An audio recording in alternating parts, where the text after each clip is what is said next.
กับสบายดีเพื่อนพี่น้องเบิดสุขคนเด้อมื้อนี้ก็มาพอกับเบาเล่คือเก่าพี่น้องเบาเล่ก็ยังอยู่บ้านชนบทจำปาสักเนาะคลิปวิดีโอนี้ทุกคนเบาเล่สิพาพี่พาน้องเบิ่งหมู่บ้านทางชนบทจำปาสักว่าสิเป็นเส้นทางการตั้งถิ่นฐานในการอาศัยอยู่นะตอนนี้ก็เป็นภาพบรรยากาศยามแลงทุกคนตะเวนสิตกดินแล้วเนาะเฮาสิขี่รถถ่ายให้พี่น้องเบิ่งแบบเป็นคลิปยาวๆเด้ออันนี้เป็นถนนดินนะทุกคนด้านนั้นก็จะเป็นทุ่งนาเนาะภาคเบื้องนี่ก็จะเป็นแบบว่าเป็นแม่น้ำเซ่ทุกคนพาพี่พาน้องไปเบิ่งเป็นอะไรแน่เนาะฝากติดตามเบาเล่เด้อขอบคุณ FC หลายๆที่เข้ามาติดตามรับชมให้กำลังใจเบาเล่เด้อฝากกดไลค์กดแชร์เป็นกันบ่อยขามโฆษณาเด้อเพราะว่าเฮาก็เดินทางมาไกลหลายทุกคน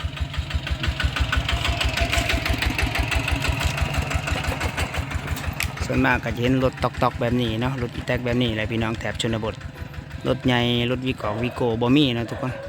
จะเป็นแต่รถไถรถมอไซค์ทุกคนไปเฮาสิขี่รถไปเรื่อยๆเนาะฮอดที่พักทุกคนไปแต่ว่าบรรยากาศคักหลายพี่น้อง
ปลูกกระโพดทุกคน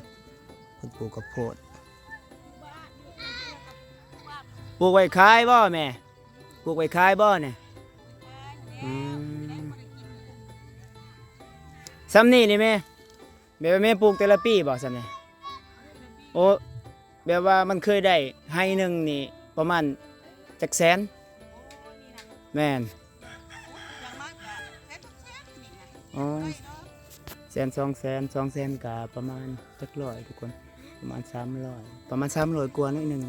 ตอนนั้นเพิ่นปลูกหมักโม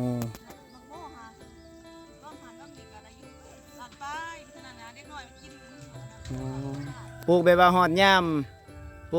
เฮ็ดนาเด้เนาะโอ้อาชีพแบบหลักๆส่วนหลายอยู่นี่เขาเฮ็ดแต่หน้าบ่เฮ็ดหน้าเนาะอ๋ออันนี้แบบปลูกแบบว่าเป็นงานเสริมเนาะแน่นแล้วม่วนเด้ทางบ้านเพิ่นปูมีงัวควายบรรยากาศเบื้องนั้นตะเวนไกลตกดินแล้วทุกคน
ฝนตกทุกคนเดินทางมาครั้งนี้ฝนตกเนาะทุกฝนตกยามสีค่ำๆแล้วทุกคนเนาะอันนี้เป็นบรรยากาศการเดินทางของเรา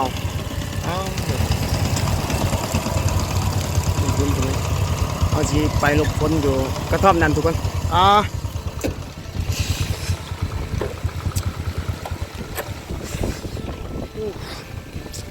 ฝนตกสักไปขอไปหลบฝนก่อน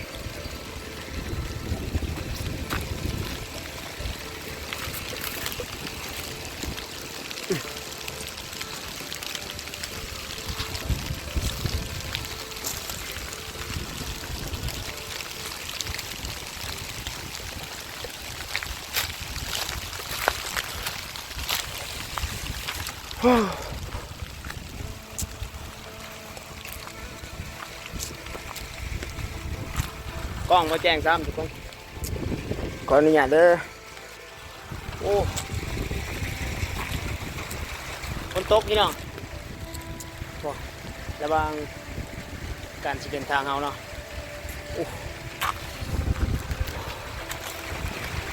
ขอรบกวนก่อน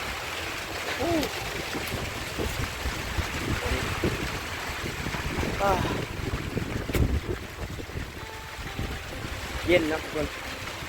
เพราะว่าทางนี้มันจะเป็นอากาศร้อนแต่ว่าฝนแบบนี้มันจะเย็นอีกอย่างมันก็จะสะดวกในการเดินทางคือบริเวณเส้นทางมันจะเป็นง่ายนะง่ายคนเพราะว่าฝนตกลงมามันก็เรียกว่าซุ่มเนาะมันจะบริเวณง่ายการเดินทางสบายดีทุกคนเด้อเดินทางไปยังอยู่ชนบทจักรพรรดิพี่น้องเราเก็บชนบทจักรพรรดินะครับตามมาชมให้กำลังใจเบาหลีมาคนเดียวเนาะผมมากับไปคนเดียวอะไรไปบินไก่ตกดินเดียวไปพี่น้องเบิ่งเด้อ